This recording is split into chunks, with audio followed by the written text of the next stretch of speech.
최시중 방송통신위원장은 종교 지역방송 등 취향매체에 대한 광고 의무 할당 제도 도입을 검토하고 있다고 밝혔습니다.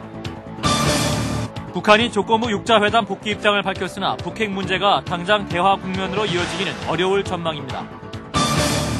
법정 관리 중인 회사에서 1,800억 원의 자금을 빼돌려서 도박 등으로 탕진한 건설회사 간부가 구속됐습니다. 동네 슈퍼마켓의 경쟁력 강화를 위해서 오는 2012년까지 6천억 원이 투입됩니다. 이상 이 시간 주요 뉴스입니다.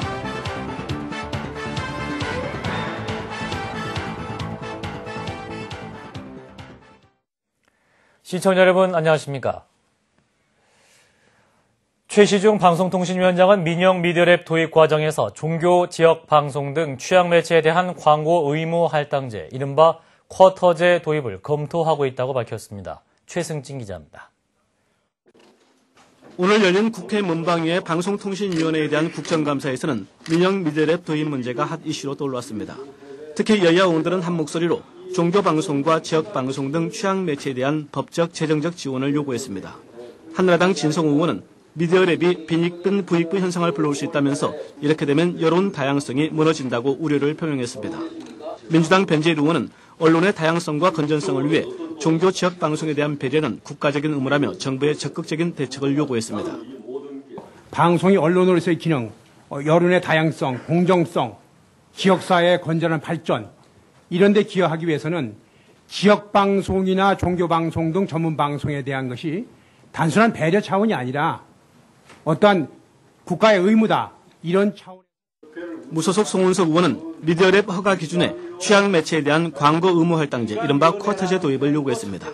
이에 대해 최시중 방통위원장은 시행령을 만드는 과정에서 쿼터제 문제 등을 소화할 수 있도록 하겠다고 말했습니다. 취향 매체 광고 의무 할당 제도를 도입하면 좋겠다고 보는데 여기에 대한 견해가 어떻습니까? 법률로 규정하는 것도 사실 좀 융통성이 없고 아마 시행령 과정에서 그러한 다양한 견해들을 소화시킬 수 있도록 하는 것이 좋지 않을까 생각을 하고 있습니다. 네, 물론입니다. 최 위원장은 또 미디어랩 도입 과정에서 종교방송 등의 큰 불이익이 가는 상황은 조성되지 않을 것이라고 덧붙였습니다. 최 위원장은 1공영 1민영 미디어랩 체제는 헌법재판소 판결 정신에 맞지 않는다고 말해 1공영 다민영 체제 도입 가능성을 시사했습니다. CBS 뉴스 최승진입니다. 김정일 북한 국방위원장의 조건부 6자회담 복귀의 의사를 밝히면서 교착 상태에 빠진 6자회담의 탈출구는 마련됐지만 당장 대화 국면으로 이어지기는 어려울 전망입니다. 김선경 기자입니다. 김정일 북한 국방위원장이 조건부 6자회담 복귀 의사를 밝히면서 북핵 문제가 협상 국면으로 전환될지 주목되고 있습니다. 북한의 입장에 대해 관련국들은 일단 긍정평가하면서도 신중한 반응을 보이고 있습니다. 북한이 6자회담 복귀 가능성을 처음으로 밝혔다는 점은 긍정적이지만 실현 여부는 여전히 안개 속이기 때문입니다. 북한의 계산은 양자회담을 통해 최대한 양보를 받아낸 뒤 6자회담 혹은 다자회담에서 이를 추인받겠다는 전략으로 분석되고 있습니다. 특히 북미 양자회담을 통해 소기의 성과를 얻지 못한다면 6자회담 불참의 책임을 미국에 떠넘길 수 있는 명분도 생각한 것으로 보입니다. 물론 중재국인 중국은 북한의 이런 속내를 경계하고 있습니다. 친강 중국 외교부 대변인이 6자회담은 반드시 지켜져야 하며 양자회담이 이를 대체할 수 없다고 강조한 이유도 여기에 있습니다. 미국 역시 북한의 조건부 6자회담 복귀 방침에 대해 신중한 모습을 보이고 있습니다. 미국은 북한의 주도권을 넘겨주지 않고 양자회담을 하더라도 6자회담의 틀 내에서 한다는 기본 전략을 고수할 것으로 보입니다. 우리 정부 역시 관련국들과 협력을 거쳐 북한의 진위를 파악하는 게 우선이라는 입장입니다. 북한의 조건부 복귀 선언으로 교착 상태에 빠진 6자회담의 탈출구는 마련됐지만 당장 대화 국면이 진행되고 6자회담이 순항하기는 어려울 것으로 보입니다. CBS 뉴스 김선경입니다. 1,800억 원이라는 거액의 회사 공금을 빼돌린 건설회사 간부가 구속됐습니다. 회사는 법정 관리로 어려움을 겪고 있음에도 불구하고 별장과 외제차를 구입하고 해외 원정 도박 등으로 탕진했습니다. 박종관 기자입니다. 회사 공금을 빼돌린 혐의로 구속된 동아건설 자금 담당 박모 부장은 주식 등으로 진 빚을 갚기 위해 지난 2004년 회사가 건축 공제조합에 맡긴 하자보수 보증금에 손을 댔습니다. 같은 고등학교 선배인 A은행의 김모 차장과 짜고 보증금을 전산에는 입력하지 않고 서류상으로만 담보로 설정하는 수법이었습니다. 그러나 이 은행 직원하고 그 주범하고 같이 공모를 해서 주범이 실제로 서류상은 질권을 설정했는데 전산에는 키를 입력하지 않는 방법으로 주범이 언제든지 통장에서 돈을 인출할 수 있도록 했던 겁니다. 보증금 477억 원을 빼돌린 박 부장에게 운영자금 횡령은 훨씬 쉬운 일이었습니다. 박 부장은 역시 같은 고등학교 후배인 자금 담당 유모 과장과 공모한 뒤 예금 청구서를 위조해 523억 원을 챙겼습니다. A은행의 김 차장이 다른 지점으로 자리를 옮기자 박 부장은 B은행에 예치된 자금에도 검은 손을 뻗었습니다. 회사가 법정 관리 중이어서 상대적으로 관리 감독이 소홀한 점과 사실상 자금 운용을 혼자서 맡는 자금 부장이라는 지위를 이용해 박 부장이 지난 2004년부터 횡령한 돈은 모두 1,898억 원에 이릅니다. 박 부장은 이렇게 빼돌린 돈으로 외제 승용차와 16억 원의 고급 주택을 구입하는 등 호화로운 생활을 즐겼습니다. 박 부장은 또한 경마와 카지노, 해외 원정 도박 등으로만 무려 940억 원을 탕진한 것으로 드러났습니다. CBS 뉴스 박종관입니다. 1983년 멕시코 대회에서 연출됐던 4강 드라마를 다시 쓰겠다는 청소년 축구 대표팀의 8강행 상대가 아프리카의 강호 가나로 결정됐습니다. 가나는 오늘 새벽 이집트 이스마일리아 스타디움에서 끝난 20세 이하 월드컵 16강전에서 연장전 끝에 남아프리카 공화국의 2대1의 역전승을 거뒀습니다. 이로써 우리 대표팀은 모레 밤 11시 30분 이집트 수이주에서 열리는 8강전에서 가나와 4강 진출을 다투게 됐습니다.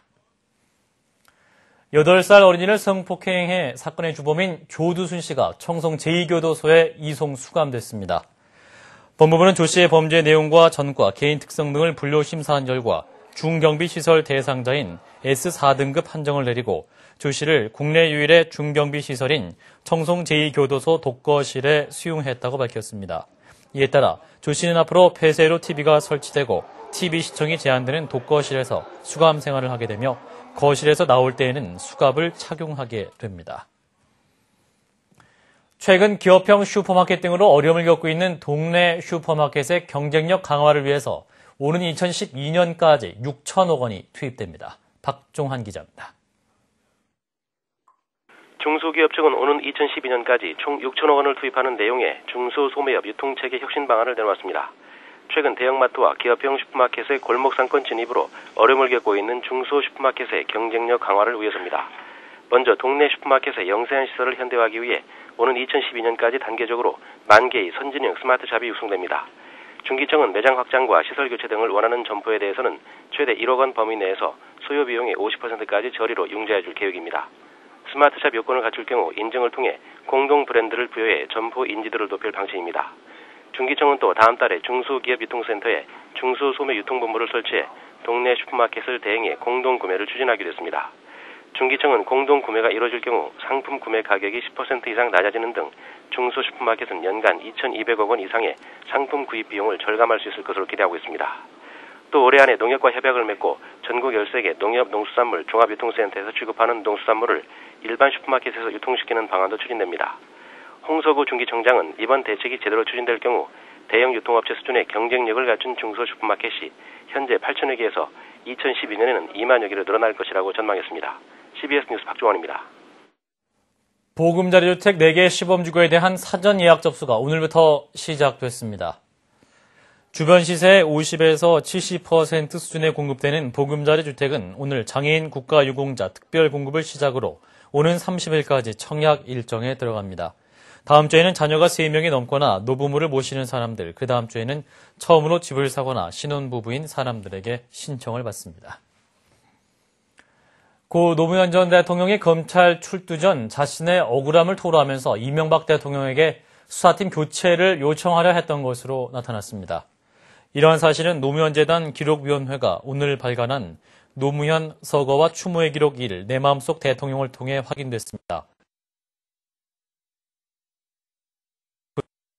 하면서 이유는 그동안의 수사 과정으로 보아 이 사건 수사팀이 사건을 공정하고 냉정하게 수사하고 판단할 것이라는 기대를 할 수 없기 때문이라면서 자신의 무죄를 주장했습니다. 정운찬 총리가 예스투포 고문직 겸직 외에도 하나금융경영연구소에서도 고문직을 수행했다는 의혹이 제기된 것과 관련해서 민주당은 정 총리의 자진 사퇴를 촉구했습니다. 민주당 이강래 원내대표는 오늘 열린 최고위원회의에서 정운찬 총리가 하나금융경영연구소 고문직을 수행했고 연봉을 1억 원 정도 받은 것으로 돼 있다며 정 총리 측은 1억 원이 강연료나 원고료라고 말하지만 고문으로 공식 기록되어 있는 것을 보면 누가 봐도 고문직을 수행한 것이라면서 자진 용퇴를 촉구했습니다.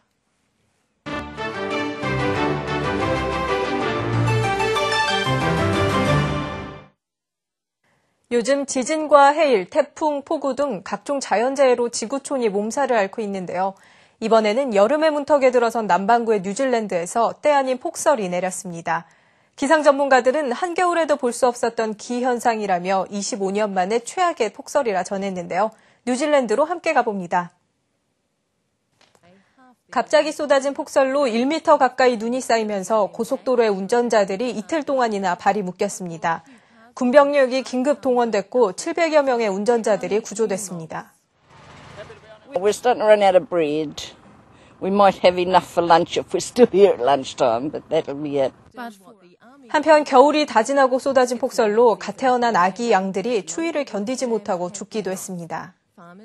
무너진 콘크리트 더미와 뒤엉킨 철골, 강진 피해를 입은 인도네시아 호텔 모습입니다. 신음소리가 들렸다는 제보에 따라 호주에서 온 구조대가 특수음파 탐지기로 생존자를 찾고 있습니다. Kalau perasaan saya mungkin kemungkinan masih hidup, tapi kalau melalui nanti tibanya udah 6 hari kan belum tahu orang ini sadar terus ya kan. 시간이 갈수록 사망자가 늘고 전염병까지 우려되고 있는데요. 살아남은 수십만 이재민들의 슬픔과 불안은 점점 커져가고 있습니다. 프랑스 파리 에펠탑에 빨간색과 흰색 조명이 켜졌습니다. 터키 총리의 프랑스 방문에 맞춰 터키 국기를 상징하는 색으로 옷을 갈아입은 겁니다. 시즌 오브 터키 인 프랑스라는 문화 행사 일부라고도 하는데요. 이번 주 일요일까지 계속 불을 밝힐 예정입니다. 지금까지 김도란이었습니다.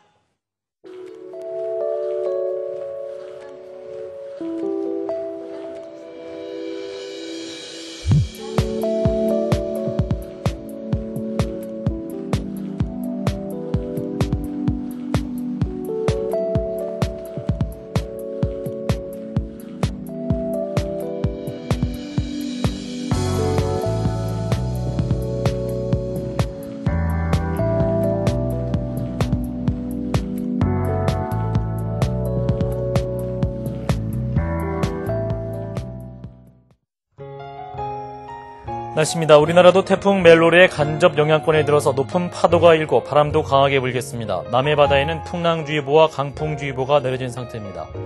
내일 동해안은 비가 오겠으나 나머지 지역은 맑겠습니다. 아침 최저기온은 8도에서 17도, 낮 최고기온은 17도에서 24도로 오늘과 비슷하겠습니다. 서울의 현재 기온 17.6도입니다. 이상으로 CBS 뉴스를 마칩니다. 고맙습니다.